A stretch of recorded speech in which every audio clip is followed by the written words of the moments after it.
Assalamu alaikum and hi viewers. This is Sajjad Hussain and you are watching my YouTube channel. Welcome to this next video. Viewers, today we are going to discuss a poem by Philip Larkin and the name of the poem is Church Going. I have changed this setting today so that things become easier for you. So let's start the poem. Church Going is a poem that shows Philip Larkin's agnosticism or his secularism or his skepticism. And Philip Larkin is a poet of movement and he's a literary disciple of Thomas Hardy. There is a lot of death and destruction and disease in his poetry, but this poem is a bit different and it is appropriate to study in the context of agnosticism by Philip Larkin. The poem can be divided into four sections. In the first section, we are introduced to a visit by the speaker, who is presumably the poet himself, and this visit is made to one of the churches. And when he returns from the church, he starts thinking about the future of the churches and he makes guess what will be the destiny and what will be the fate of the churches. In the third section, the poet asks himself who will be the last visitor to these churches, and by the end, the poet makes a conclusion and suggests that if churches have lost their religious significance and in future if these do not remain important from religious point of view, at least they will have significance and they will have importance because of the spiritual element and because of the affiliation of the people that they have on the basis of their attachment of their spirits and souls. Now let's start the text of the poem. Once I am sure there is nothing going on, I step inside, letting the door third shut. Another church. The speaker, who is presumably the poet himself, visits the church, and before entering the church, he makes sure that there is no one inside, no religious ceremony is going on, no congregation is there, no mass service is undergoing, and he lets the door third shut. Another church. So this is not the first church that he has visited. He has been visiting different churches, matting, seats, and stone. So this is what shows the interior of the church, and little books, sprawlings of flowers. There are petals of flowers that are strewn there, cut for Sunday, and these petals of flowers were strewn presumably during the last Sunday Mass. Brownish now, some brass and stuff up at the holy end. The small, neat organ is a small musical instrument, and a tense, musty is suffocating, unignorable silence. The silence cannot be ignored. The silence that cannot be ignored. Brewed means produced. God knows how long. So this silence had been there, and nobody knew for how long this silence was going on. Hatless. He was hatless and he did not have hat on his head. I take off my cycle clips in awkward reverence. He has reverence, but this is an awkward reverence. This is an awkward respect for the church. Move forward. He entered into the church and he moved ahead. Run my hand around the font. Font is a sort of container which has holy water. From where I stand, the roof looks almost new. Then he starts surveying the church.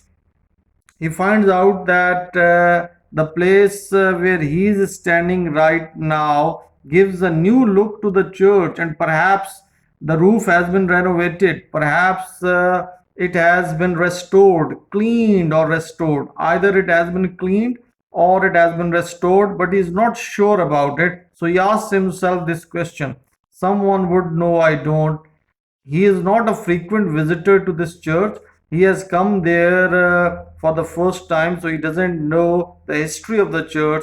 But he thinks that those who have been visiting this church frequently, perhaps they might inform whether this is a restoration work or renovation work, or it is just cleaning. Mounting the lectern. Lectern is the dice, it's the rostrum.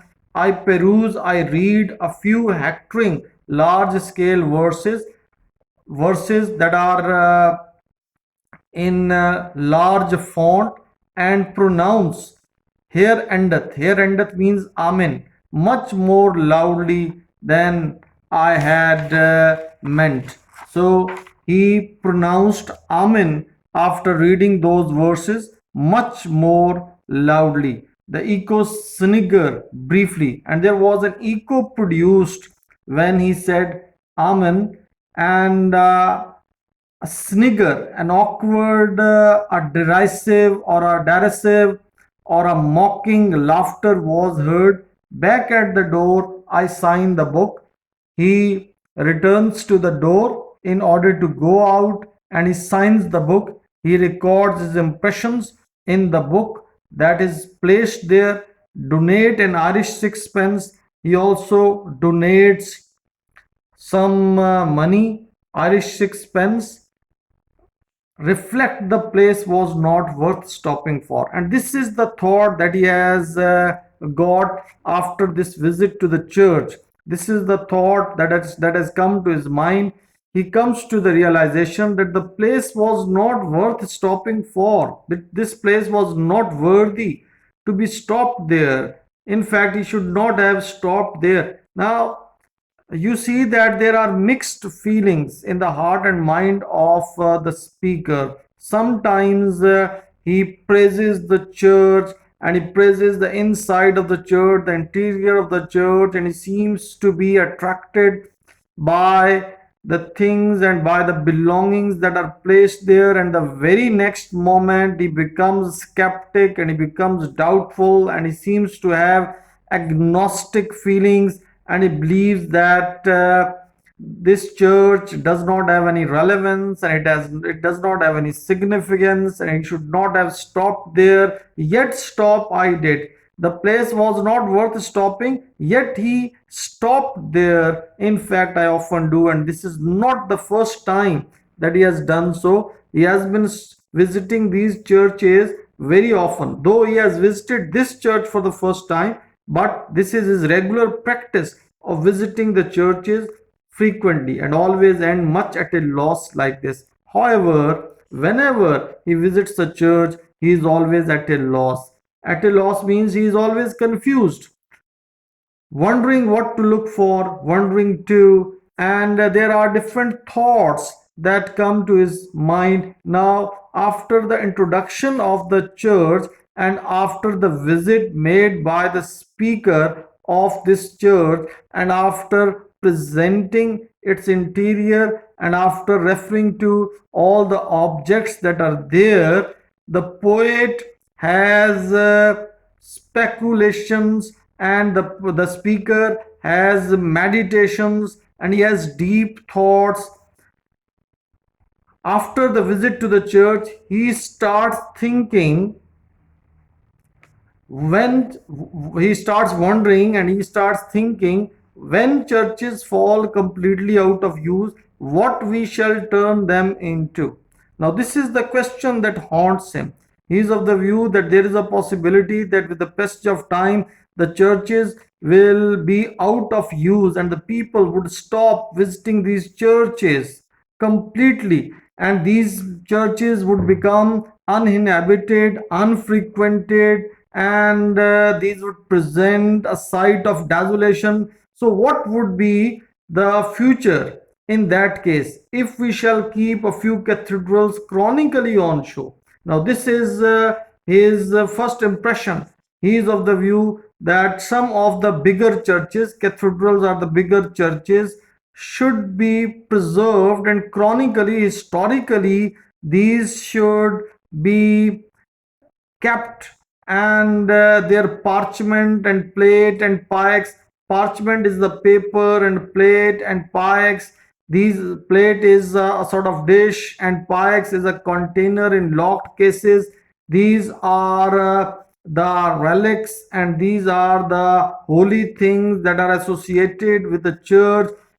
So he is of the view that these things should be kept in locked cases as we see in a museum. So the first impression, the first thought regarding the future of the churches that comes to the mind of the speaker is that these bigger churches should be turned into museum galleries, and all the relics and all the sacred and holy things that are there in the church should be showcased there and should be arranged there in locked cases, and let the rest rent free to rain and sheep.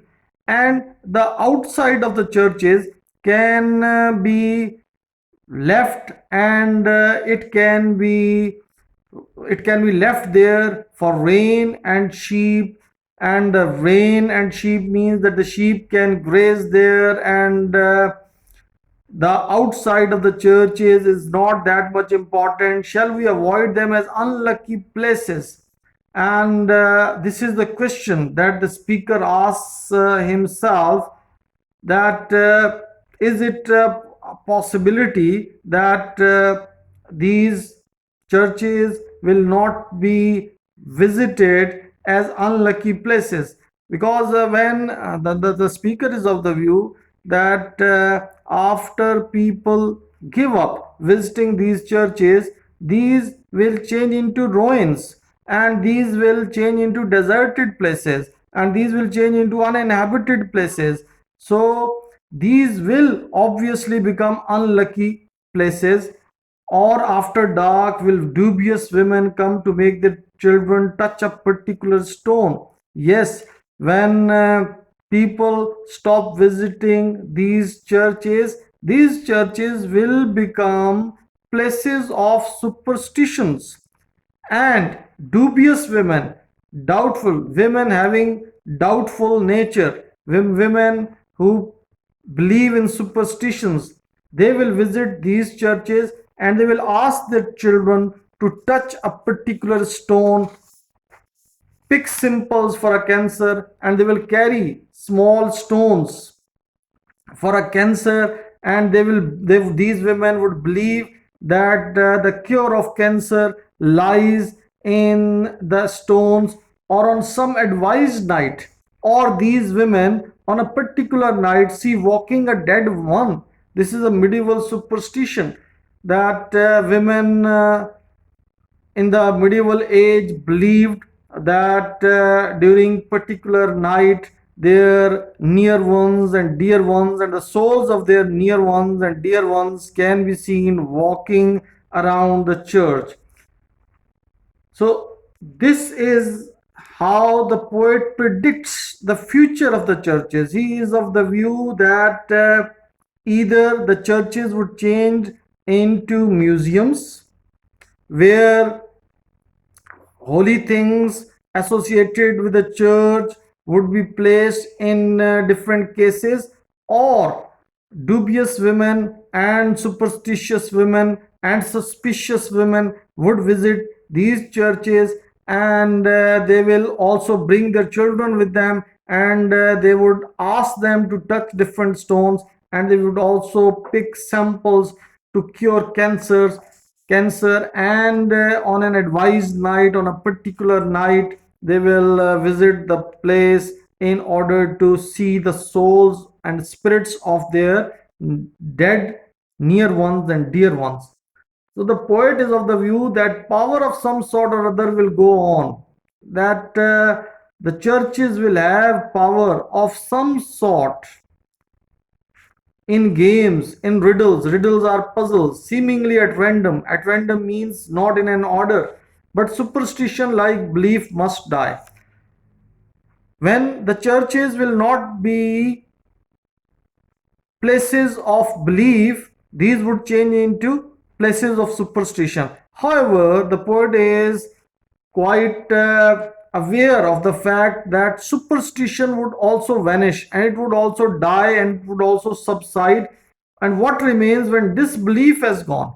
And when superstition and disbelief vanish, what would be the future of these churches if the churches do not remain places of worship? What else would be the future of these holy places? Grass and weedy pavement and brambles and buttress sky. This is going to be the future. There will be grass and there will be weeds and unchecked growth of different shrubs and herbs and plants, a shape less recognizable each week.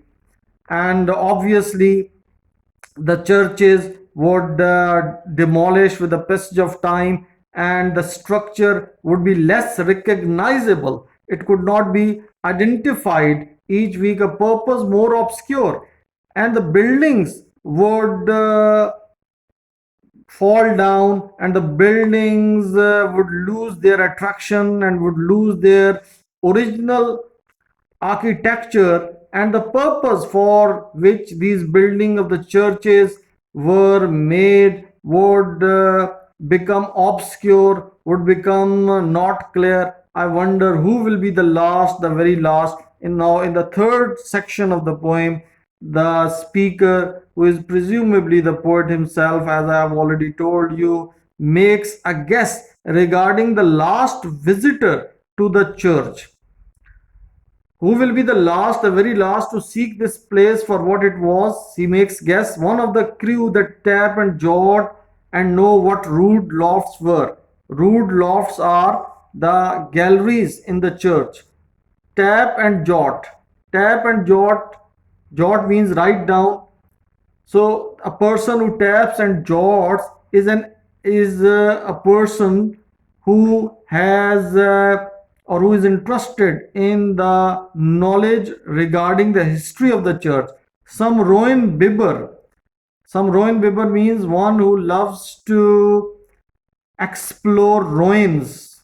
Ruins are the old buildings and the old places that have been given up. Randy means passionate for antique. Antique are old things. Or Christmas addict, a person who is addicted to Christmas, counting on a whiff of gown and bands and organ pipes and myrrh. Whiff is smell. He will be there to have the smell of this myrrh, which is an intoxicating and fragrant plant. And in this stanza, the speaker makes a guess regarding the last visitor to the church. He is of the view that the person would either be a historiographer or a historian, or he will be an antiquarian who is randy for antiques, or he will be a Christmas addict, one who has great faith in Christmas. Or the fourth is, or will he be my representative, bored, uninformed, knowing the ghostly silt? The fourth guess regarding this last visitor to the church is a person who is like the speaker, a person who is identified with the speaker, and he will be as bored and uninformed and knowing the ghostly, horrible silt, the dust that is there. So this is these are the predictions and these are the conjectures or these are the guesses that are made regarding the last visitor of the church. Okay, leaving a few lines because we are running short of time. Uh, so long and equal. What sins is found? Marriage and birth and death and thoughts of these, for whom was built this special cell.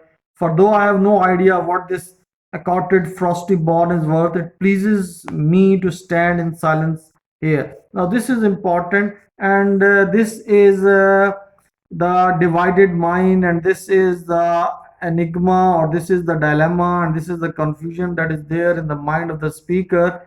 On the one hand, he is not sure regarding the importance of these churches, yet it pleases him to stand there in silence. And what is the reason? Now, the last part of this poem is very important in order to understand the theme of the poem. The poet rejects churches as a place, as places of worship. He is of the view that these have lost their significance. These are not places of belief anymore, and these are also not going to be places of superstition. And the important aspect of these churches is highlighted by the poet. He is of the view that despite the fact that the churches have lost their religious significance, a church is a serious house on serious earth it is, in whose air is suffocating air. All our compulsions meet, all our compulsions, all our needs are fulfilled, are recognized, all our needs are recognized and robed as destinies, and these needs take shape of our destinies, and that much never can be obsolete. So the churches will never become obsolete, the churches will never become redundant, the churches will never be out of use, since someone will forever be surprising a hunger in himself to be more serious, because these churches are places where people can become serious, and they can become meditative, and they can become speculative, and this significance or this importance of the churches will remain intact even after people stop visiting these places of worship and gravitating with it to this ground. Gravitating means attached with it to this ground, which he once heard was proper to grow wise in, if only that so many dead lie around. Yes, this is important. The churches have churchyards with them in their vicinity or in their proximity. So, if these churches have no other significance, if these churches have no other importance, these will be places where people would seek wisdom by visiting the graves that are there in the churchyard, and the people would realize that life is short lived and everybody has to taste death, and everybody has to go the way of all flesh. So this is what people would realize by visiting these graves that are there in the churchyard. So if the churches lose their significance as places of worship, at least they would retain their importance as the places which are important to make people wise. Now, if you look at this poem, we find out that it is in the form, the lines are in the form of iambic pentameter, and there is a rhyme scheme. For example, on and stone. Now, look at this, alternate lines rhyme with each other, shut and cut. This is how alternate lines rhyme with each other. And some of the words are very simple in diction and vocabulary, but there are certain words that are quite unusual. However, the message is loud and clear, and the poem is obviously one of the best poems by Philip Larkin. Viewers, I hope you have understood the idea of the poem. Thank you very much. This is all for today.